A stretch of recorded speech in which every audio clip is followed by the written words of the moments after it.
खुलुमबाय आं सिबि रानि ब्रह्म आंनि एसबि बड' निउज चेनेलाव नोंथांमोनखौ बरायनाय थाबाय बे चेनेलनि गेजेरजों सानफ्रोमबो सानसेयारि गोनां खौरांफोरखौ फोसावनाय जायो नोंथाङा दासिमबो बे चेनेलखौ साबस्क्राइब खालामनानै लायाखैबा सानफ्रोमबो सानसेयारि खौरांखौ मोननो थाखाय साबस्क्राइब खालामनानै लानो हागोन लोगोसे बेल आइकनखौबो क्लिक खालामनो हागोन जाहाथे खौरां फोसावनाय लोगो लोगोनो नोंथांनाव गिबिसिन खौराङा सौहैयो थुदो बिदिब्ला दिनैनि खौरांखौ जागायजेननोसै रेशन कार्ड थानायफोरनि थाखाय मोनसे गोजोनथाव खौरां आसामनि गिबि मन्थ्रि डक्टर हेमन्त बिश्व शर्मा बिथाङा रेशन कार्ड थानाय नखरनि थाखाय गोजोनथाव खौरां फोसावदों आसामनि गिबि मन्थ्रि डक्टर हेमन्त बिश्व शर्मा बिथाङा बेखौनो फोरमायथिदों दि रेशन कार्डनि मुलाम्फा लानाय नखरनिया गंसे नखराव साबानि खम सोद्रोमा थायोब्ला 1 केजि दालि आरो 1 केजि सेनियाव बाजारनि बेसेननिफ्राय 25 रां खमाव मोननो हागोन थिग बेबायदिनो 1 केजि संख्रियाव बाजारनि बेसेननिफ्राय 10 थाखा अदेबानि 10 रां खमाव मोननो हागोन ओजोंहाय नखराव साबानि बांसिन सोद्रोमा थायोब्ला 2 केजि दालियाव बाजारनि बेसेननि रुजुनायाव 25 रां खमाव मोननो हागोन बे बिथांखिखौ दुर्गा फुजानि सिगांनिफ्रायनो लाबोनो थांखि लादों होननानै फोरमायथिदों बेनि थाखाय रेशन कार्ड दखानि आरो कअपारेटिभजों सावरायनाय जागासिनो दं होननानैबो फोरमायथिदों बिथाङा जि बिदाया जर जुलुमै हा आवग्रिदों होननाय अजदा नंखाय बेखौ बुंथिफैदों हा बिगोमाफोरा बे हाया जोंनिसो आरो हाखौ 10 बोसोरनि थाखाय लिजआव होनाय जादों अदेबानि 10 बोसोरनि थाखाय सुक्ति खालामनाय जादों होननानै खौरांगिरिनि सिगाङाव बुंफैदों गुबै हा बिगोमाफोरा बिथांमोनहा खौरांगिरि मेल हांख्रायनानै बुंथिदों दि बे हाखौ 1960 नि सिगांनो मियादि खालामनाय जादों आरो बे हाया जोंनिसो जि बिदायनि सायाव जि अजद फैदों बेयो 100% नंखाय जोंनि हाखौसो थिखायाव होदों आरो बिथाङा थिका लानानै ओनसोलनि माखासे सुबुंफोरखौ नखर फोथांनो लामासो होदों होननानै फोरमायथियो जोंनि हाखौसो थिकायाव होदों बे हाखौ 1950 मायथाइनि उनावनो मियादि बानायनाय जादोंमोन बेनि मियादि पाट्टाबो दंखायो होननानै फोरमायथियो जेराव आबाद मावबाय थानाय समाव बे हायाव 1981 मायथाइयाव आंनि आफायाबो मैदेरजों बुथारजानो गोनां जादोंमोन बेखौ बयबो मिथिगौ होननानैबो फोरमायथियो आरो गावसोरनि हाखौ जि बिदायनो 10 बोसोरनि थाखाय लिजआव होदों बेखौ रोखायै फोरमायथियो हा बिगोमाफोरा हा दखल खालामदों होननानै जायफोर नंखाय अजद होनानै फोसावदों बिथांमोननि सायाव राहा लानो नांगौ होननानैबो दाबि खालामो बिथांमोना लोगोसे फोरमायथिबावदों दि हा सुनो थाखाय बिफाननि मानसिफोरखौबो बिथांमोनहानो लानानै फैदोंमोन नाथाय सुनानै नायनायाव जोंनि हायाव बिसोरनि हाखौ मोनाखै बेनि रिपर्टखौ लाबदांगुरि आउटपस्टनि आइसि एसडिसि आरो मण्डलाबो होनो हागोन होननानैबो फोरमायथिबावो बिथांमोनहा हेकारफोरनि गुबुन सोलो दानिया WhatsAppनि गेजेरजों हेक खालामनो नाजानाय नोंथाङाबो बेनि सायाव सांग्रां जा आसामनि हिमांशु काश्यप मुंनि सुबुङा हेकारनि जेयाव नांदों बेनि उनावनो बिथाङा दिसपुर पुलिस थानायाव गसर होदों हेकारफोरनि गुबुन सोलोआ मा बेखौ नोंथाङाबो मिथिनानै लानाया गाहाम नोंथांनि मबाइलाव PM किसाननि थाखाय फ्रि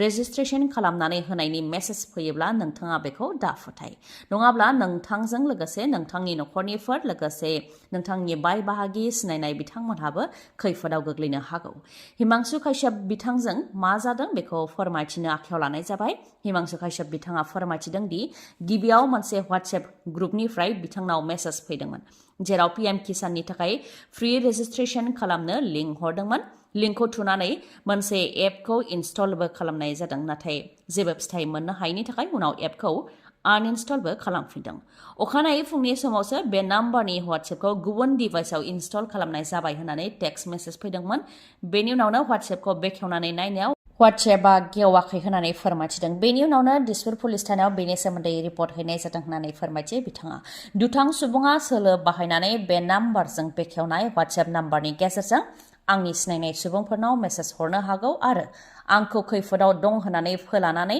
रां बिहरनो हागौ बेनिखायनो बेनि सायाव सांग्रां जा होननानै फोरमायथियो आरो बेबायदिया नोंथांजोंबो जानो हागौ बेनिखायनो बेनि सायाव नोंथांमोनहाबो सांग्रां जा होननानै खावलायो हिमांशु काश्यप बिथाङा बड'फा उपेन्द्रनाथ ब्रह्मनि 69थि जोनोम सानखौ फरायसा सान हिसाबै जेरावबो फालिदों कटन इउनिभार्सिटिनि कलागुरु बिष्णु प्रसाद राभा अडिट'रियामाव मोनसे मेम'रियेल लेक्चार लादों BTC सोरखार आरो आसाम सोरखारनि सोलोंथाइ बिफाननि बानजायनायावनो बेखौ खुंनाय जादों जेराव आसामनि सोलोंथाइ बिफाननि मन्थ्रि डक्टर रनज पेगुजों लोगोसे BTCनि गाहाय प्रमद बर' बिथाङाबो बाहागो लादों बेनि अनगायैबो बिटिआर आरो आसामनि दाब जायगायावबो बड'फा उपेन्द्रनाथ ब्रह्मनि जोनोम सानखौ फालिनाय जादों क'क्राझारनि दतमायाव थानाय थुलुंगाफुरियावबो दुलाराय बर' फरायसा आफाद UN ट्रास्ट आरो ओनसोलनि रायजो राजाफोरा बड'फा उपेन्द्रनाथ ब्रह्मनि जोनोम सानखौ फालिदों।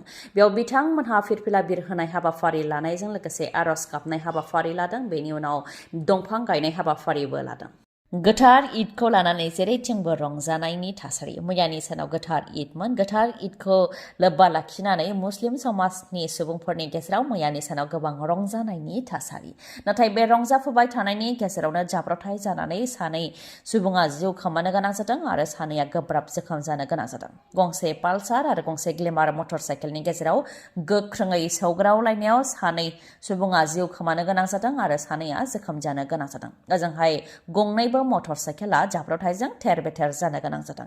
जिउ खोमानांनाय सानैनि मुङा सुकुर आली आरो जामिर आली। ओजोंहाय जोखोम जानांनाय सानैनि मुङा किताब आली आरो नासिरुद्दिन आली। ईदनि रंजाफुबाय थानायनि गेजेरावनो दरंनि धुलायाव जादों बे दुखुनांथाव जाब्रबथाया। सासे BSF जवाना गावनि जिउखौ फोजोबदों। फासि नांनानै थैनाय हालोदाव बोखांनो हादों BSF जवान भास्कर ज्योति भक्तखौ। बिथाङा त्रिपुरायाव पस्टिंमोन आरो बिथाङा गुबैयै सनितपुरनि बान्दरमारि गामिनि थागिबिमोन। मा जाहोननि थाखाय बिथाङा गावनि जिउखौ फोजोबनानै लाखो बेखौ दासिमबो मिथिया। भास्कर ज्योति भक्त बिथाङा गावनि जिउखौ फोजोबनानै लानाय खौरांखौ नखरनिफ्राय मोननायनि उनावनो नखराव दुखुनि थासारि। उनाव भास्कर ज्योति भक्त बिथांनि गोथै देहाखौ न' फारसे लाबोनाय जादों आरो नियम बायदियै जोबथा बिदाय होदों।